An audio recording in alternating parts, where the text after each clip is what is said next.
Last night, the committee of 4 men and 1 very spoiled dog gathered for what has become a sacred weekly routine. Before any serious work could begin, we had to watch Gabrielle's winner again and again. Not once, not twice, but so many times the dog now celebrates with a header every time it hits the net. Then, as tradition demands, we all sat down together to revel in the sweet, sweet pain of our rivals in the Champions League, because nothing unites a committee quite like a bit of European misery. Fueled by laughter, late night snacks, and questionable banter, we argued, we scribbled, and yes, we toiled and burned the midnight oil to bring you the definitive rankings for the greatest segment in all of football YouTube. And now, without further ado, it's time for Anton's Tiers.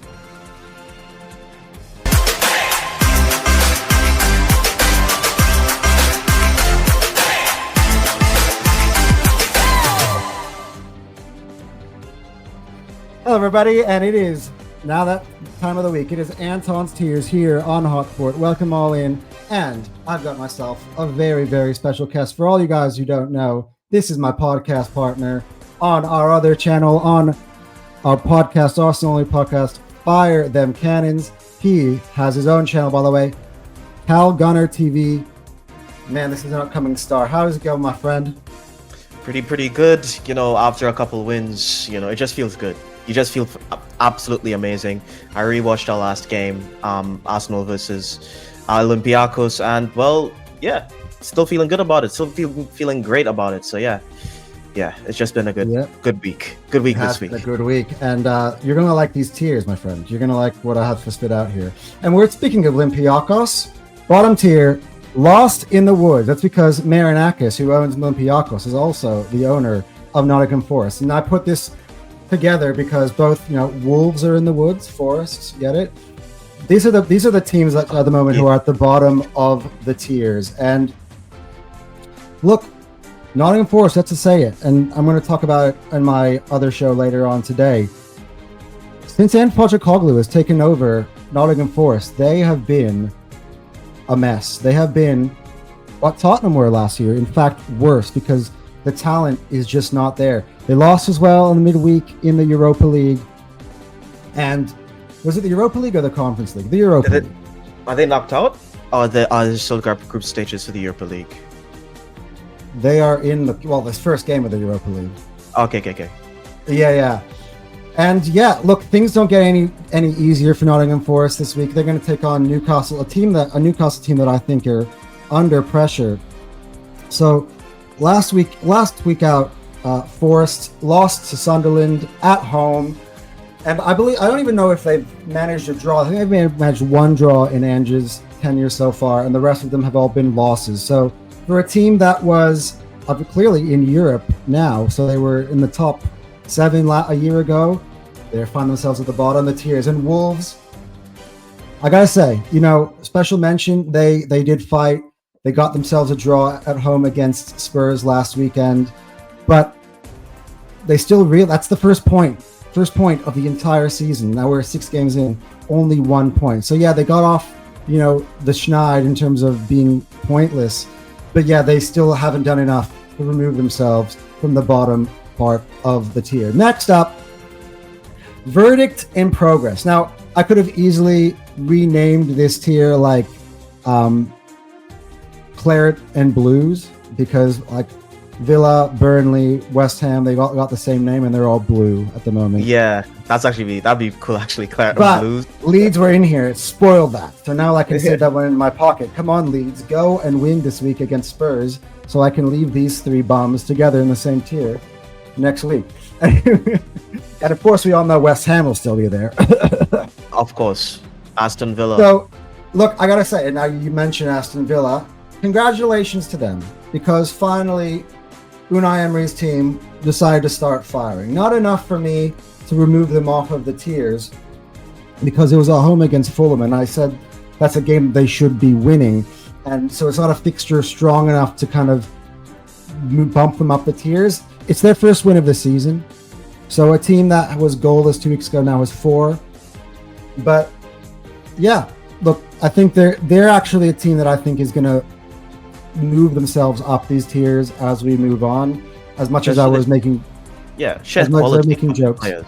Yeah, I think they just compared to the other teams in the tier, their quality level of their players are just way higher, and they have no business being this low. So they should most definitely climb by default. Yeah, for sure. And Burnley again. I gotta say, Burnley have been fighting pretty valiantly, but this last weekend was humbler for them. So we'll retouch on this game later when we get higher up the tiers and talk about the team that they played. But Man City absolutely brought them back to earth. They absolutely thumped them. They got that humbling trip to the Etihad. So while they've had good results, they barely got beaten by United. They just barely got beaten by Liverpool. They've been really hanging in and in the fight, but this time that Premier League reality really smacked them. And as I've said almost every week on this show, I have them as the 20th ranked talented team in the league.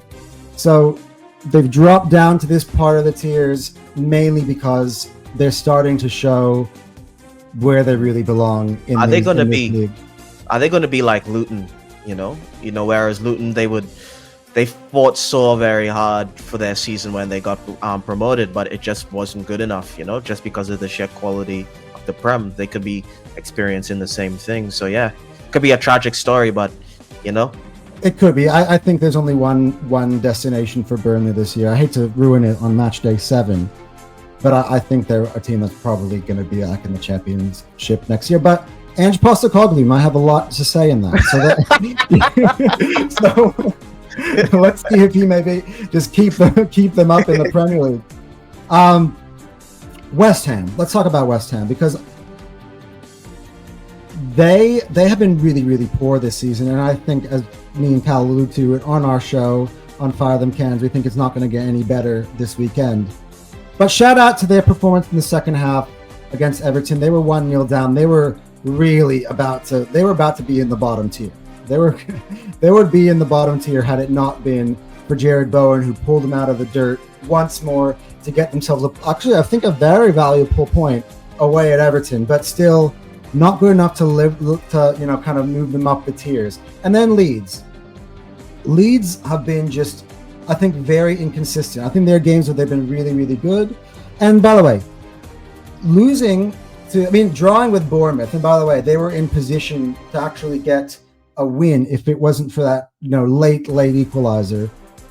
By the way, we're recording this after Bournemouth have now won against Fulham as well in MATCHWEEK 7. Bournemouth is looking like a good fixture, so there's no shame in losing to Bournemouth. But again, this is about overall who you played this year, the quality of your squad. I think still Leeds are probably about second bottom in the tiers. Moving on up, some sting left, and I think Cal's got a lot to say about this one because I had Brentford pretty low on the tiers recently, but man, they showed everybody, regardless of losing Mbeumo. By the way, they stuck it to Mbeumo, and they really really put the panic in the Man United camp because it was amazing performance by them. They slaughtered. Anything to touch about the Bees this week? To be honest, I'm very their fans should be very happy with their team. They lost their captain, they lost their manager, they lost their best player, and they're still fighting. There's some sting left, and they humbled Manchester United. It was a good game to watch. The banter was really, really good. Thank you very much, sirs, and keep stinging, my friends. Just not against us. yeah. I mean, we don't have to play them for a while. I think around Christmas time when we play them. Yeah, it's gonna be. Anyway, moving on up, and I suppose speaking of the Devils, the Red Devils, mixed bag. And so when I say mixed bag, not all of these, by the way, are on this tier for the same reasons. So Fulham, I say mixed bag because they are probably one of the most inconsistent teams in the league. And I haven't counted their result from this morning, but it's just they pumped Brentford, who were mentioned in the tier below, and then the next week they get pumped by Villa. And by the way, the exact same score. And then the week after that, which doesn't count yet in these tiers, they've also now been pumped by the exact same scoreline by by Brentford. So Was it Bournemouth? Bournemouth, right? Yeah. So it's sort of like a bit of a mixed bag here. They've shown some really good results in some games, and then in others, it's like they look like they're being played off the park. Sunderland, on the other hand, the reason why they're here, despite their really good place in the league, is just because I still don't have much faith in them as the season progresses in terms of that roster. They got some team players that will, I believe, carry them to safety, like Xhaka, like Adingra, like striker, actually, name keeps eluding me, that they got from Ajax. Go back to his name here. Is it Broby. Yeah. Brian Broby, yeah. So they've got some good players that I think will keep him up in the league. I think they did really well in their summer window. But I kind of can. They're in this mixed bag just because it's got nothing to do with their result. Again, this is not the table. This is the tiers.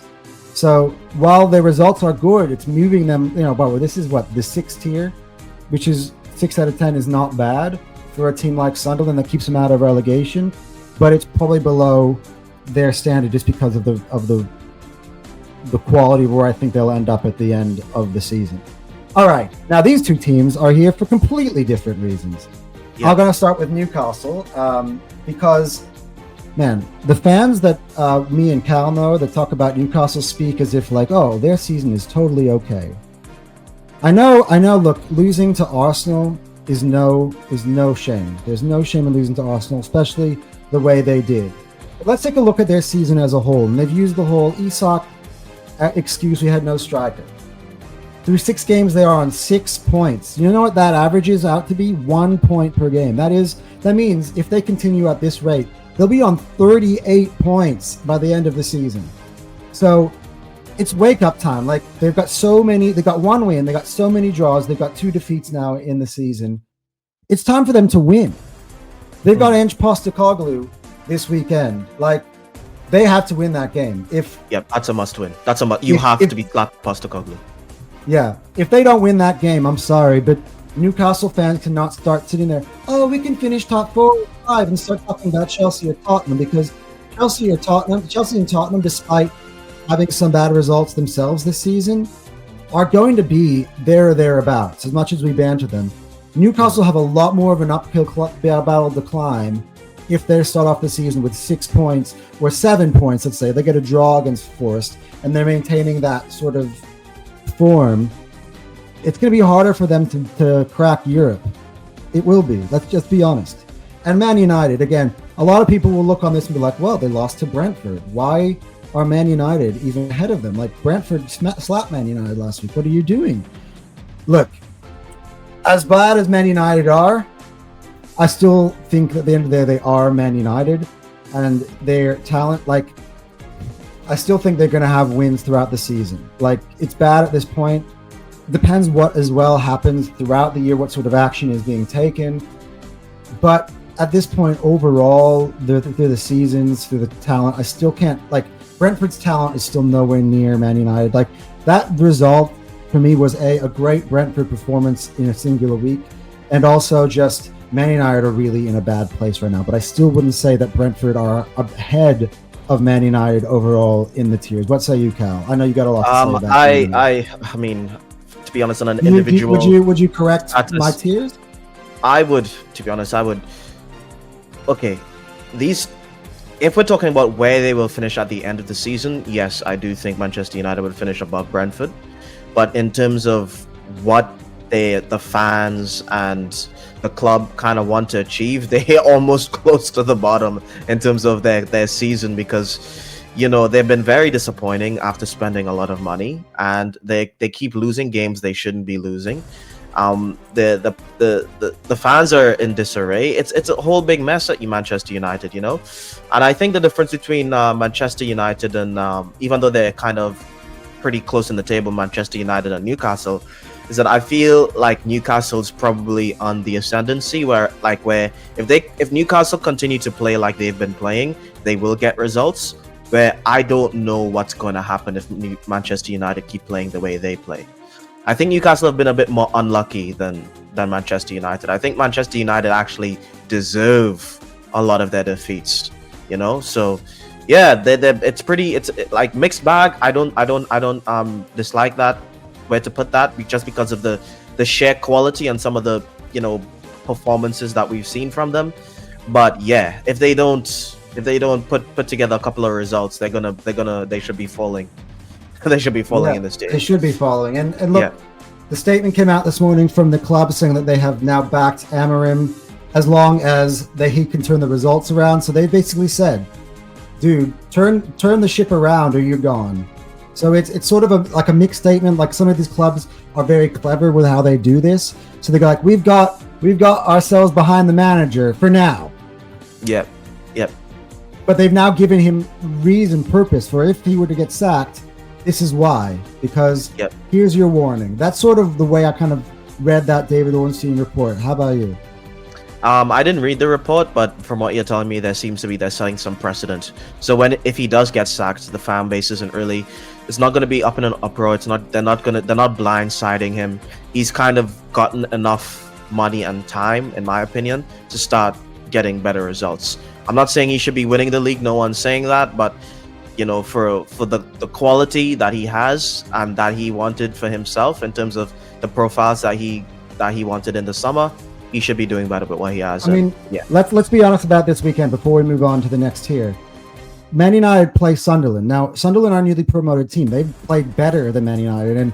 And by the way, if by all accounts, given the two sides' form, a lot of people are expecting Sunderland to win. But regardless of that, if you're Ruben Amorim, you are managing Manchester United. This is a great chance when everybody is expecting you to again get bantered, for you to be like, no.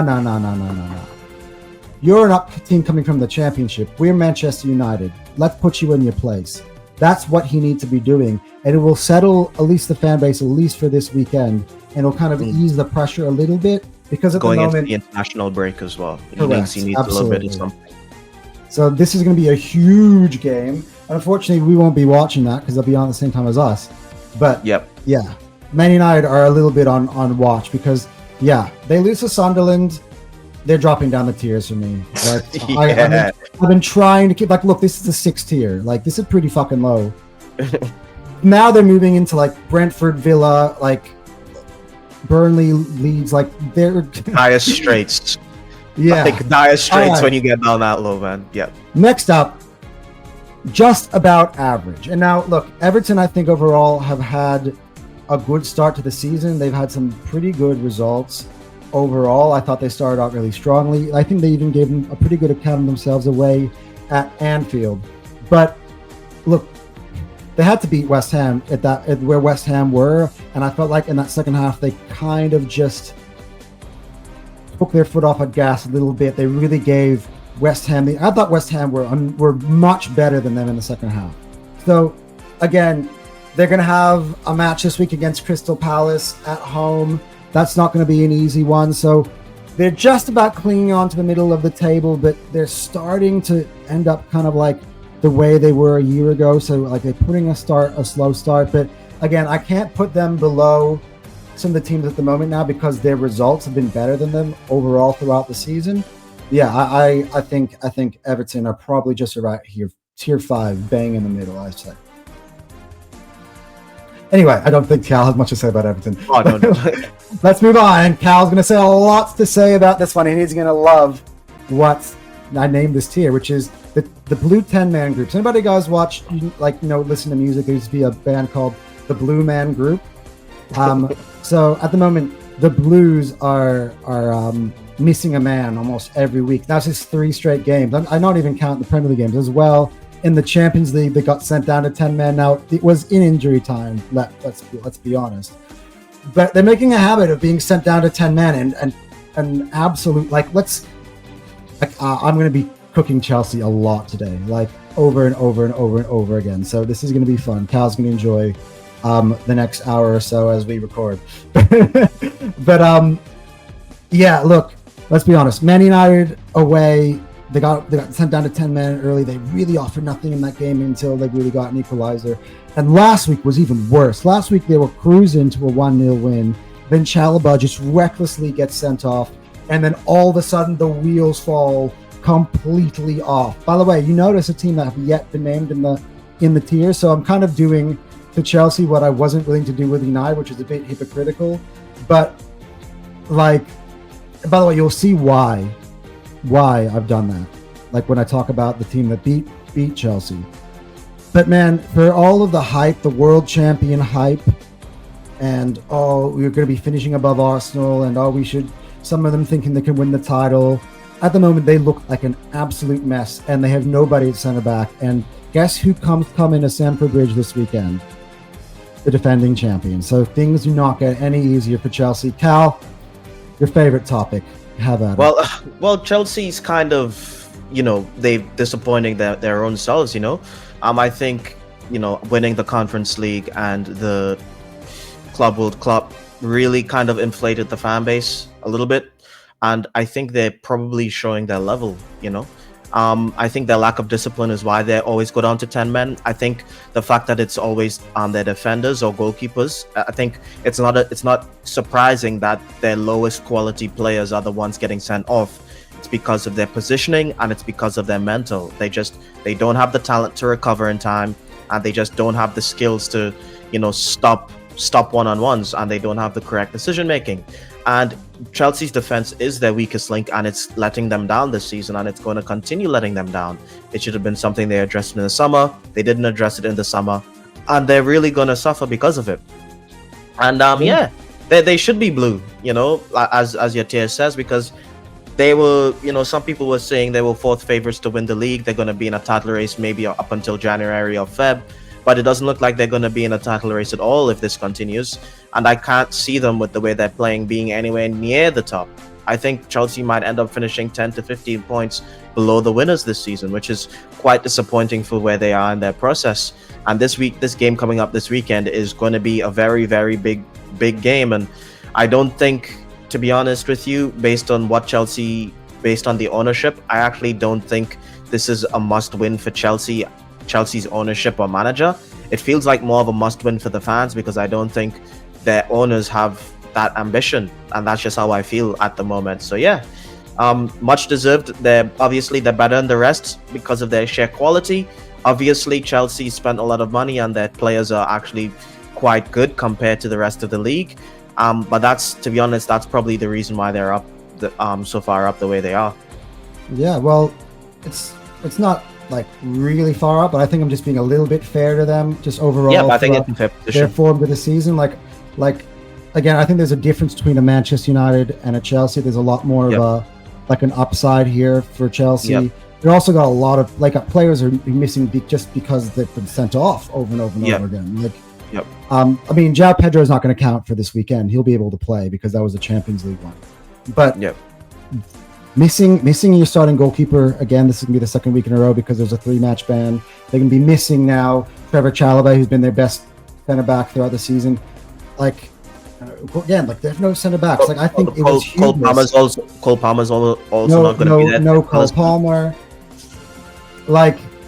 Liverpool have had a tough week, but I think that Chelsea have had a tougher week.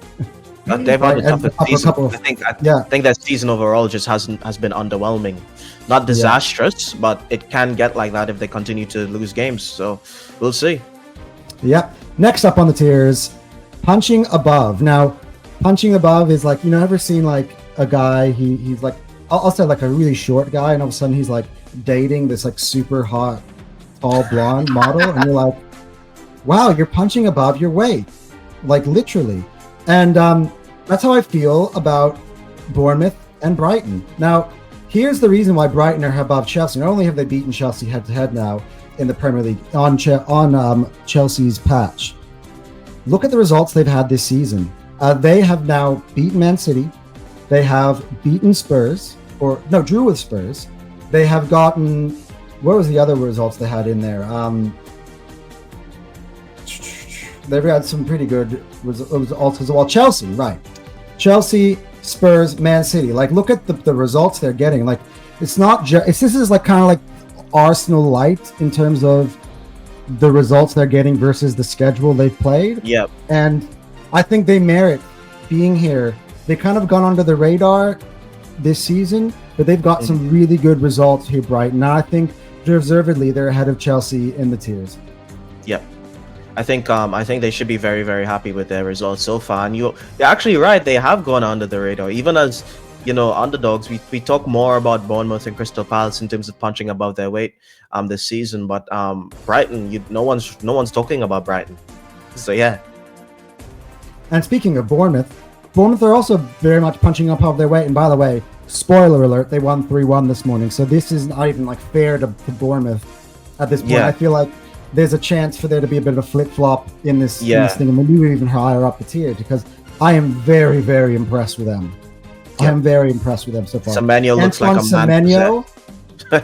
Absolutely. Like, if Bournemouth keep Antoine Semenyo for another year, I would be absolutely shocked, because at the moment, he is a big fish. He is becoming he has the quality to be playing at one of the big 6 clubs, if not a bigger club in Europe. Like, yeah. I think Bayern were looking for wingers over the summer. I'm not like, so, you know, and they got Diaz and they got Elise. Yeah, I mean, yeah, but I feel like there could be a little bit of a switch around. I wouldn't be surprised if Elise, you know, maybe moves to Liverpool and then they grab Semenyo. Like the next summer there can be a bit of a shuffle around. I'd be very, very surprised if they keep Semenyo for another year, because he just looks too good in terms of individual talent, his ability to drop his shoulder, be his man, get a shot off, and actually hit the target. He looks like a big fish in a small pond. Yeah, but I don't want to discredit Bournemouth. I know we're going on about Semenyo, but Bournemouth have, like, honestly, if you look at, they've also had some pretty tough games. Like, their first game of the season was away at Anfield, and they were 2-0 down in the belly of the beast. They came back. They picked up. They picked up they lost in the end.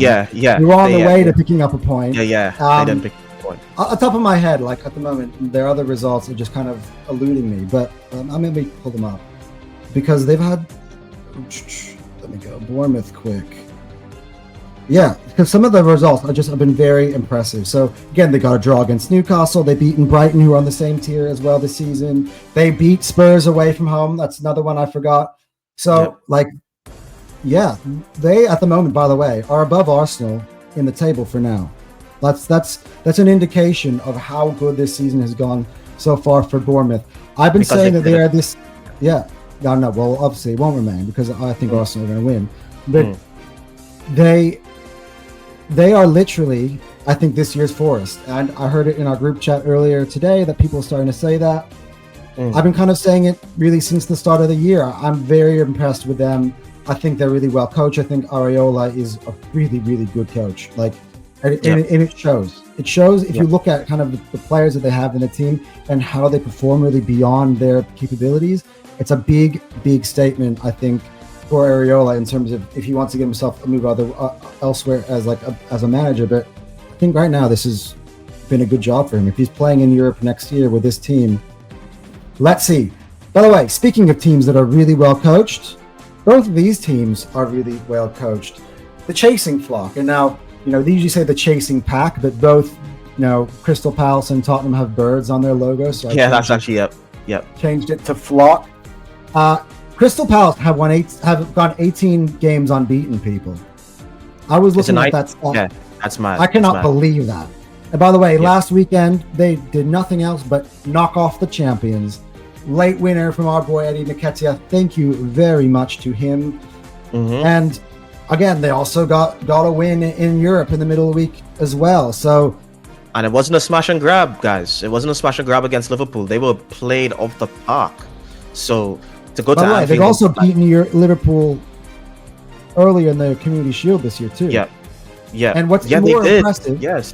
What's more impressive now is that Eze has gone to Arsenal, and they're still playing like this. Yeah. Mateta, by the way, has gone up even another level as a striker. You hear a lot of the Liverpool fans, they were talking like Konate was literally destroyed by Mateta last week. Like, he was really unfortunate not to grab a goal in that game, I thought, because I thought he was incredible. Crystal Palace overall, Yeremy Pino has been the replacement as a replacement. and he has been really, really good. I gotta say, like, this is probably one of the best coach teams. Oliver Glasner. He's been spoken about for other jobs, and I have some advice for you, Oliver Glasner. Do not leave Crystal Palace for Man United mid-season. Do not. Poison chalice. We've seen it over and over again. Don't do it. You're too good of a coach. There will be another big coach. You're going to have a better season at Palace. Why would you trade right now in the top parts of the table for the lower parts of the table just because Man United is a big name? Don't do it, man. Do not do it. And the other one, look, I always have to eat my words when I have to praise Tottenham. Look, I got to say, they're up here on the back of a disappointing result, I thought, against Wolves. And I think it's going to have another tough one away at Ellen Road this weekend as well. But overall, man, Tottenham this season under Thomas Frank have been really, really good. Their results have been good. I think overall, I think their quality has gone up. Like Javi Simmons has been quite an addition. But I gotta say, you are on alert this week, boys, because I'm dropping you down the tiers if you don't beat Leeds, because we just been mentioning Bournemouth, their results. If you don't beat Leeds, I have a hard time actually saying that Spurs have had a better season than Bournemouth, considering that Bournemouth most beaten definitely them this year. The reason why they're still here is they had some pretty good results. Again, Man City away was a huge one for them this season. And, they had a really good result in the Champions League, their first time out. But again, it was a draw this weekend. So their form is a little bit under the radar dipping. Again, they also had the draw against Brighton. So they're hanging on to this part of the tiers. But the talent, I think, overall has them a little bit here, but they're a little bit on watch. But what do you think overall about our North London rivals? I think the Tottenham this season proves to you how big managers actually are in the game, Like they went from, a team finishing 17th to look what they're doing now, and they've added some real good quality in you didn't even mention Kudus. He's been electric, Kudus and Xavi Simmons are just two amazing additions, and they're not going to win every single game, they're not going to title charge, but they're definitely a really, really good team, and they've turned it around very, very quickly at the start of this season, and I expect them to do the business against Leeds. I don't see any reason why this Tottenham team shouldn't be slapping Leeds. So yeah, I expect them to get the win and to continue being in this tier. Yeah. All right. But you actually agree with them being ahead of Bournemouth on the tiers? Yeah. Looking at it overall, like again, it's not the table. This is to be honest, it's still a power ranking. You know what I mean? Yeah. Well, we've seen Bournemouth play this morning, and it's kind of skewing your perception of Bournemouth because they've had an extra game. But to be honest with you, if Bournemouth and Spurs win, I would just keep Spurs in the same position and just put Bournemouth up the tier. Yeah, probably join them. Join them. Yeah. All right, this is the best part of the tiers, and everyone again who is going to be angry with my title that I've named for this, but me and Cal, we've been saying some of this stuff all season, and we gotta take our flowers now, because while the world of football is starting to align with kind of our views at the start of the season. Hate watching. Why do I say hate watching? Well, because if guys all were watching, some of our peaky rivals were literally sitting there having hate watches as Arsenal broke their hearts. Liverpool fans were like, oh, whoa, relief. We're going to get off this weekend. Arsenal's going to lose at Newcastle with 10 minutes to go. Sorry, buddy. We've cut the league now to 2 points. And Man City, again, I got to say, this is the second from top tier. Man City, here for different reasons, right? They are starting to hit some form in the league, at least. I know they like the Champions League results don't really affect these tiers. 5-1 against Burnley, like they're starting to cook. Haaland, by the way, is like running away with the golden boot at this point. Like Man City under Pep, like we had them on after they, like heading out of the international break before that Manchester United game. And like we had them sort of a little bit like, what's going on with Pep? Since the international break, they've really rebounded. They even got a point at the Emirates, which I think is good reflection. Like it's a good point for them to get. But back to Liverpool. They're going to be watching Arsenal as they play easier games and hoping and praying that Arsenal drop points, because their fixtures, like I know we'll say Chelsea, Man United, that those look hard, but are probably easier than how they look, just because what we've said about those clubs. But there's still big clubs who will probably, probably drag their level up, considering that they're playing the champs. And that's one thing that Liverpool have sort of forgotten from this whole we're running away with the league sort of narrative, which is like, when you're the champions, everyone's going to always bring you their best. And so you're not going to run away with the league when it's that case. And yeah, there are fixtures coming up. They've got Chelsea, Man United, Brentford, but then they got Villa, City. Like, they're going to have City coming up as well. So yeah. Arsenal's fixtures are pretty easy. Arsenal, again, have some fixtures where they're expected to win, but yet didn't in past seasons. So they're going to have to exercise some demons along the way, but I think they will. And Liverpool and City are going to be sitting there like, oh, I hope Arsenal can't exercise these demons. But I think hate watching. What do you think that as a title? What do you think? Yeah, I think I agree with them being on the same tier as well, because they're kind of on the tier for a little bit two different reasons. Because I feel like Manchester City are on the ascendancy and Liverpool are on the decline, and they're kind of meeting themselves in the middle there. Because Liverpool's kind of started. They haven't, for me personally, I haven't been impressed with their play, but they've been winning the games, and but they're starting to see them kind of show their cracks. Their cracks are actually starting to yield results, and Manchester City, they seem to be Haaland. I think Haaland's he's completely leveled up, in terms of what he's like. The fact that a player like Haaland, we forget that how young he is, and he is going to improve. But because he was so good when he came into the league at such a young age, we kind of expected him to stay at that level. But now he's kind of improving his hold-up play, he's improving his link-up, and it's becoming spooky, real spooky. Like, he is a player that can just win a team the league on his own. He is that good, guys. We might be looking at one of the greatest goal scorers to ever play the game. He has 50 Champions League goals. Already? Yeah. He's not normal. How old is he? Like 22, 23 now as well? Dude, he's younger than Saka, I think.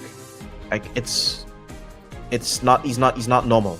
He's 25. Okay, he's older than I thought. But okay. I thought he was 20. He's older than Saka. But... Okay. At least, yeah. God, but he's like a player enters their prime, for me personally, when they're, 26, 27, 28, when you reach your mental and physical peak. I think 28's around that time. And so I think he has the ability to kind of really do something with this City team. It's just the rest of the team and Pep, they just need to get with the program. And Liverpool, as I said, they're showing their cracks, and yeah, I think they will be hate watching, and it's up to us to make sure that the hate continues to grow. Yeah. And without further ado, let me present to you the team at the top of the tiers. By the way, not just according to me, not just according to Cal, but according to the bookies. The bookies' favorites. Arsenal are now favorites to win the Premier League, according to all sports bet books, whatever you call them, across the world. Arsenal, as we've said, and I got to take my victory lap here, because I said it when nobody would, when everyone was believing the Liverpool preseason hype, that Arsenal had the best squad in the league, and everybody looked at me like this. I got called out on other people's shows for being deluded. Oh, all these Arsenal fans are so deluded. Oh my God, I cannot believe they have a better squad. Now it's being spoken about on every single show, not just on the major networks, on YouTube, across all podcasts I'm listening to. Arsenal have the best squad in the league. It's being said. Even Liverpool fans are saying it right now. Like, it's now being said, like, as if it was always the truth. Yet people were laughing at guys like me and Kyle for saying that we thought we had the best squad in the league. Yeah, and but now, I think the proof is in the pudding. Yeah, because I think Liverpool, it's very easy to get wrapped up in the Hollywood signings. It's very easy to just say by default, because they won the league last season, that they're just going to win the league this year because they got the likes of Ekitike, Isak, Woods, these kind of players, Kirkes. So it did sound ridiculous because everyone's watching the game on paper. No one actually considered the fact that Liverpool were very weak defensively. They've gotten injuries now, and they don't have people to cover those injuries effectively. And the difference between us and them is we've had harder fixtures, we've come out top, we've come out with good results, and we've suffered some like really injuries to our best players. Saka's been injured this season, Odegaard's been injured this season, Havertz has gotten injured, and MATCHWEEK, he's performing, but he got injured, and we've been riding that wave because of the strength and depth. So yeah, I don't think it's surprising that we are bookies favorites, because even when you don't consider our squad, if you just look at our consistency in performances this season, I think we have been a little bit more consistent than Liverpool, despite not getting the results. So yeah. Cal literally just took all of the words out of my mouth. That was exactly all the points I was about to spray about why Arsenal are the bookies favorites. Again, the tiers are not the table. I want to say this one more time. So for everybody, like, this is the narrative I've been hearing a lot about. You're still second. I'm like, okay, let's say this, and I've mentioned in so many other shows all the other reasons. As Cal just alluded to, Arsenal have played the toughest fixtures and also haven't been healthy. Do you know what's both coming together now? Players are coming back from injury, and the schedule is about to get easier. So, like, what we may be 2 points behind now. Third point there, and we're finding form. We're playing the attacking football. Like the handbrake's coming off, so it's like a triple whammy. It's so scary. Yeah. Well, right now we might be second in the table after 6 games. Again, not all fixtures are created equal. I keep saying this all the time. We're going to have, up until late November, we're going to play Spurs and Chelsea, and who knows how hard that is. And Villa, I expect I had as like a top 8 team. They're sitting at the second part of the tier. So like the schedule even looks even easier now, given how some of the season has sort of unfolded than it would have before. Like, again, as I said, you put this, everyone reverse this. Let's say Liverpool were in our position. The people were like, wow, Liverpool, who's going to stop them now? There's nobody who's going to stop them. And like, they're going to go on a run now. Like, that's what everybody would be saying. Like, oh my God, it's done. Keep the same energy is what I'll say. But anyway, that has been Anton's tiers for this week. Guys, let us know in the comment section below if you agree with my tiers. Cal, before we end this, let me know any adjustments that you would make to these tiers based off it, or do you mostly agree?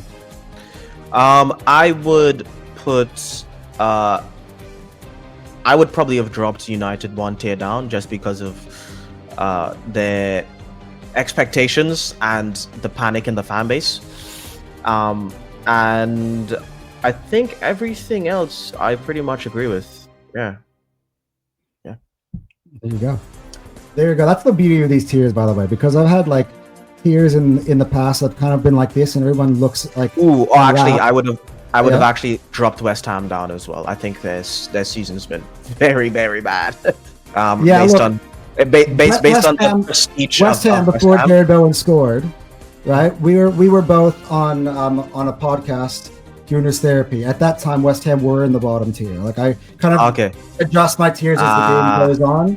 They were in the bottom tier, but just the algorithms and the committee, of course, came together. We're like, you know what?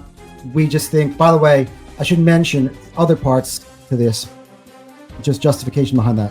They've got better in manager now. So Nuno Espirito Santo has now come in. Yes. So this is sort of like the opposite effect of Nottingham Forest, where I do think that there's a bit of a scope. Now, they're going to have a hard week this weekend, I think.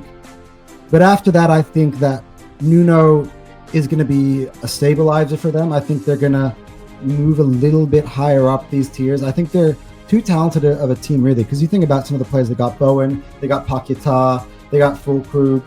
Like, they've got some pretty good players in the team that should be below this level of thing. So that's another thing that kind of comes into consideration here, where, I just think that point was a good one for them. Isn't it weird? It's the second time this season we're facing a new manager. Which for the same exact circumstance. Like, Nuno had left, and now Nuno is coming. So so we've sort of swapped Nuno for match day 4. Instead, we're playing in match day 7. So expect the nastiest of low blocks, but everybody. Make sure you're liking and subscribing to Hotsport. Make sure, again, I should say it again, you're subscribing to Calgoner TV, and of course, fire them cannons, because, dude, fire them cannons is growing, brother.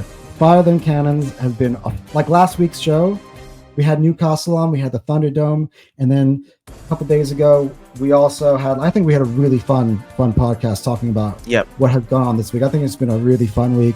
Just keep taking that victory lap. Look, I don't want to look like those Arsenal fans who are celebrating early, because we know there's a long way to go in the season. But what I'm enjoying at the moment is that the picture is starting to move in sort of the direction that we believed it would. Anyway, guys, take care. We have some videos coming out on this channel later on today as well, probably in an hour or so from when I drop this video. Until then, Anton and Cal out.